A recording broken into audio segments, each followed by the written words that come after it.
y bienvenidos del Colegio San Vicente Ferrer de la Fundación Educativa Santo Domingo.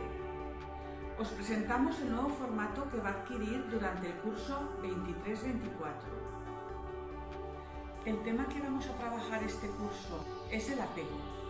El apego es un vínculo afectivo que se establece desde los primeros momentos de la vida entre la madre o el cuidador principal y el recién nacido. Su función es asegurar el cuidado, el desarrollo psicológico y la formación de la personalidad.